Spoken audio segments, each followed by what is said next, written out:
This week, we are talking about the basic 6 objectives an actor will ever need in their work, how to use them to score a scene in seconds, and how to use an archetypal action to find a specific objective or tactic, as well as much more right after this.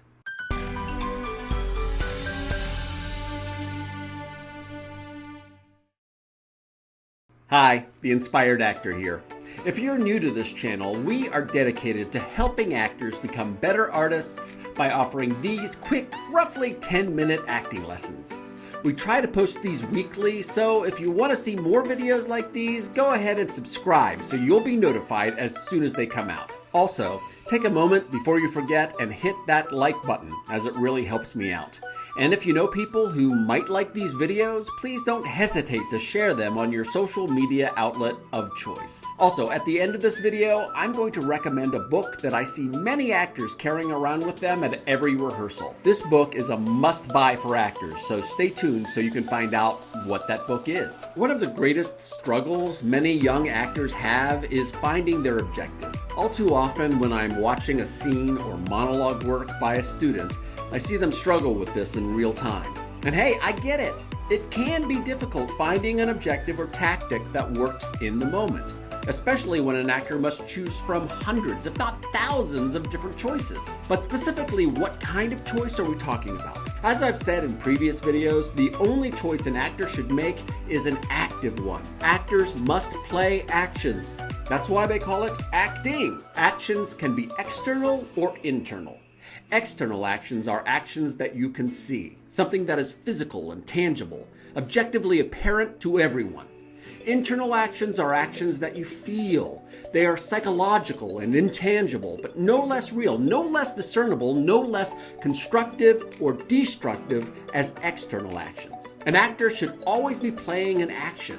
As long as the camera is running or they are on stage, they are moving from one action to another action to another. In order for an action to be strong, playable, and dynamic, it should consist of 1. A strong, simple, and sustainable action verb. 2. A relationship of want and need attached to the other in the scene with you. 3. A concrete, desired response that can be articulated. Once this action contains all 3 of these elements, it becomes an objective or tactic. An objective being the overall goal for your character that is sustained through a beat, unit, or scene, and a tactic being the individual actions that support the objective. So some great objectives might be to get him to leave, or to get her to run away with you, or to take them apart piece by piece, or get them to work together, and so on. Strong, simple, sustainable objectives to play throughout a scene with a scene partner and towards a desired response. However, an objective that lasts longer than a few seconds might require numerous tactics in order to achieve that objective. So if your objective is to get him to leave, you might push him away, tear him a new one, you might beg him to go, and so on. Knowing what your objective is in a given scene is just the beginning. Now you must focus on the how. How do I get what I want from my scene partner? So many actors I have found begin with the wrong questions in rehearsal. Why am I doing that? Why do I want that? Why did you do that? Why am I here? And while why is a fascinating question, very rarely does it lead to anything concrete that the actor can play in the moment right now on stage or on camera. It is a scientific question. It is a question that arises in our audience and more often than not is left up to the audience to answer for themselves. Why is rarely the best question to begin with. Acting theorist and teacher Michael Chekhov used to say, "Leave why to the scientists. The actor's business is the how." In other words, by finding the how first, it can lead us to the why. And by focusing on how the character achieves their objective, it can lead us away from what Chekhov called the little intellect. I am the little intellect. You're not doing it right. You're a terrible actor. You must do things correctly. This is the way it is always done. Chekhov felt that the actor's cold intellect tends to stand in the way of their emotions, their body, and the actor's art. In other words, actors work in the medium of emotions. the heart. And trying to intellectualize our choices does little more than lead us to cliched, unimaginative, and uninspired acting. Only by living moment to moment to moment and reacting to what is happening with your whole heart and full body to what is being given to you by your scene partner, the environment around you, and individual discoveries you are making throughout the scene, can you find yourself in a state of truthful, dynamic, living action. So, when trying to find truthful tactics and objectives, it is helpful to begin simply so as to find yourself communing with your unhelpful little intellect as seldom as possible. With this in mind, I have narrowed down all the objectives you can possibly play to 6 archetypal actions that an actor can use as a foundation upon which they can quickly and easily find their objectives and tactics. For the purpose of this video,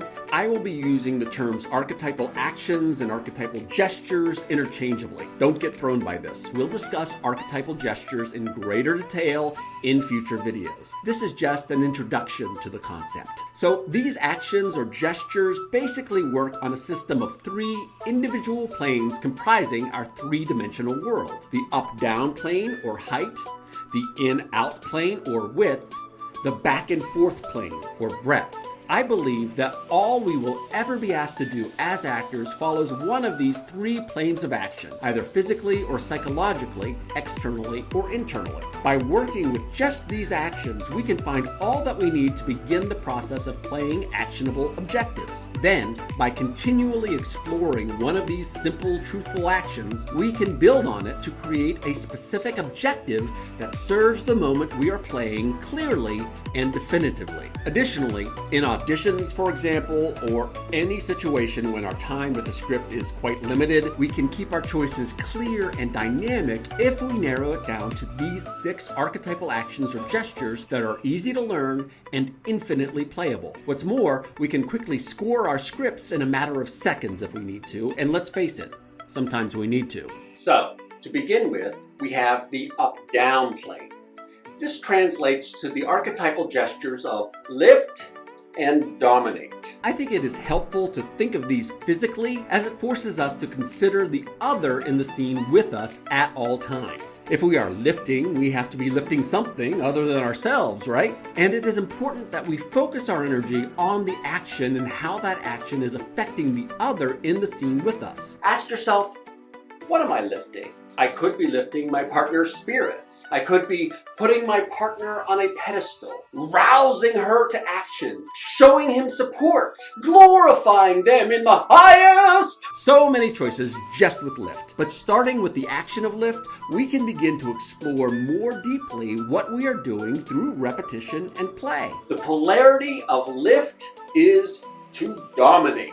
When we dominate someone, we could be coercing them to do what we want, crushing their spirit, belittling them, humiliating them, patronizing them. But we could also be crowning them, heaping honor on them, giving them our blessing. In order for an action to be archetypal, it cannot be inherently positive or negative. Archetypal gestures are not married to any tempo. You can do them fast or slow. You can do them with any quality that you like, and they should all still work. As you explore the qualities, you will begin to find choices that make sense. By exploring the how am I dominating the other? You will get to the heart of what you're trying to do quickly, and keeping your little intellect where he belongs, somewhere else. I live in your brain. I tell you that you're not good enough. You're not good enough. Moving on to the in-out plane, we have rip-tear and gather-embrace. Again, I recommend just trying the action of rip-tearing first and see how that makes you feel. If you are working with a partner, explore how it makes your partner feel. Don't worry about form at this point, whether you are ripping or tearing in a correct way. We'll get to the recommended form of it later. For now, just play with the action of ripping and tearing your partner physically and psychologically. Now, obviously, you can't really rip or tear your partner apart physically, nor do I recommend ever actually doing that. that would be bad. But by exploring the physical action of it, we can begin to find out how that affects things psychologically. And again, ripping and tearing doesn't necessarily need to be a negative thing. By focusing on what we are physically doing and where we are imagining the focus of the action, we could be opening our partner's mind, uncovering our partner's heart or soul, revealing the truth to everyone, and so on. With gather embrace, you could be pulling someone together or gathering everyone to one place. You could be soothing them or smothering them. You could be holding someone to you or holding them still. Explore, discover, and then choose what's best for the moment. Finally, we have the back and forth plane, or breath. This consists of the simple actions of push and pull. When we push someone, we could be pushing them out of our lives or pushing them on to greatness. We could be sweeping someone to the side. We could also be probing their mind or heart to see if they are honest or worthy. Or we could be sending them in the right direction. By exploring the archetypal gesture of push, we can find all of these tactics and objectives hidden inside like a present waiting to be unwrapped. Pulling can be just a pull, but it can also be a caress or to seduce. You can also wake someone up with a pull or enchant them. You can fortify them to make them strong in the face of adversities.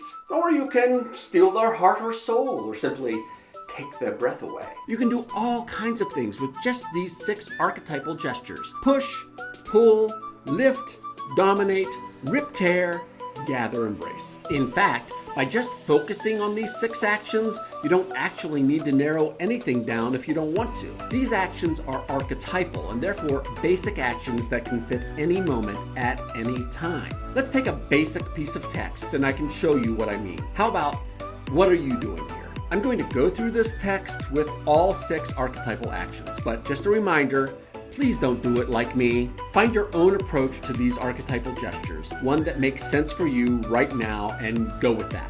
There is no right way to play an action. Push. What are you doing here? Pull. What are you doing here? Lift. What are you doing here? Dominate. What are you doing here? Rip, tear. What are you doing here? Gather, embrace. What are you doing here? The general goal here is in saving the actor time and energy. Actors are increasingly asked to make many rapid decisions about their character. Rehearsal time is at a premium, and actors rarely get the rehearsal time they would like to put forward their best work. It is certainly not unheard of for an actor to be given their sides and given absolutely no time to go over the role at all. If they are very lucky, they might get 20, 10, or 5 minutes with the script before they are thrown in front of a director or casting director who expects a truthful and dynamic performance out of the freaking air. Understand that these tricks, and yes, that's exactly what they are, what's wrong with that, are designed to provide you with a fast and efficient way to find playable actions no matter how much time is afforded you to prepare. Even so, please remember that as you play with the archetypal gesture underlying the objective, and if time permits, you should begin to find greater and greater specificity in the action you are playing. Remember that your ultimate choice of words for your objective or tactic can affect your acting enormously. And it could mean the difference between making a truthful and dynamic choice or a boring and false one. Your choice of words is essential. So I'd like to recommend buying a pocket thesaurus to carry around with you in auditions and rehearsals so you can pick just the right verb that encapsulates your objective. Or even better, a book I see many actors carry is Actions, the Actor's Thesaurus, compiled by Marina Calderon and Maggie Lloyd Williams. This is more specifically designed for actors and contains nothing but actionable verbs for the actor to choose from. I'm going to put a link in the notes to the product page on Amazon for you to go to because I do think that this is a genuinely great book and an essential tool for any actor. And I'm not getting paid to say this or anything. This comes from my real experiences with the book. Over the next several videos, I will be going into much more detail the structure of each archetypal gesture and how to use them to find truthful, playable objectives and tactics for your characters. So don't forget to subscribe so you can be the first to be notified when those videos come out. Until next time, colleagues, I'll see you guys later.